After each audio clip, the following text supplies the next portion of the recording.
Seruput kopi dulu, Lur. Nah, ini kabar yang bikin meja kopi bergetar dikit. Kapal PPA 321 milik Indonesia akhirnya masuk fase yang ditunggu-tunggu banyak orang. Uji tembak meriam kaliber besar. Dan bukan uji tembak kaleng-kaleng. Ini uji tembak real. Pakai meriam utama kelas fregat modern. Yang selama ini cuma kita lihat di brosur dan renderan pameran. PPA ini bukan kapal patroli biasa. Walaupun namanya patroli, bobot, ukuran, dan sistem tempurnya sudah masuk wilayah kapal kombatan berat. Platformnya panjang, lambung stabil, dan dirancang untuk operasi jarak jauh.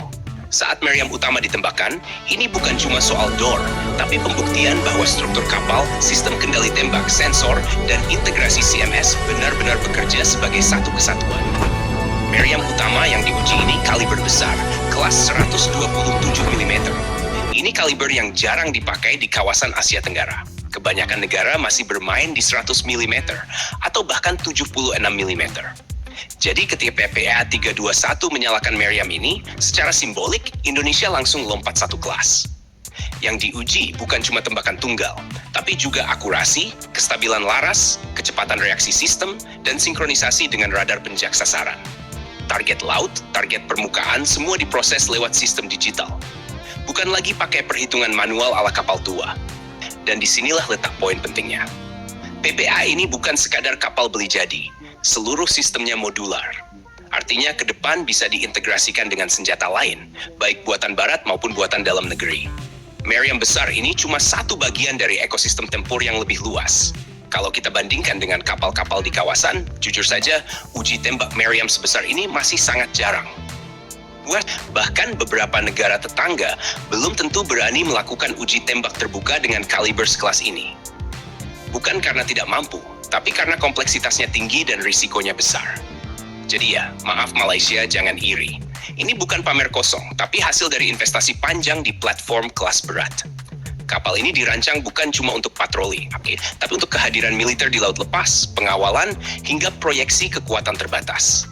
Yang menarik, PPA 321 ini juga disiapkan untuk peran multimisi. Hari ini uji tembak meriam, besok bisa uji sistem pertahanan udara, lusa bisa konfigurasi anti kapal selam. Satu platform, banyak wajah. Ini konsep modern yang jarang dimiliki armada Asia Tenggara. Meriam kaliber besar ini juga punya peran strategis.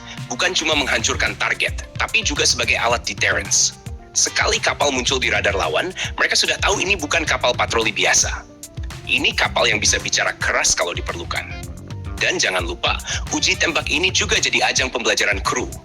Dari perwira senjata, operator radar, hingga komandan kapal. Semuanya diuji di kondisi nyata. Bukan simulator, bukan latihan kering, tapi laut terbuka, target nyata, dan tekanan nyata. Kalau kita tarik garis besar, uji tembak ini menandai satu hal penting. Indonesia mulai serius mengoperasikan kapal dengan standar Blue Water Navy.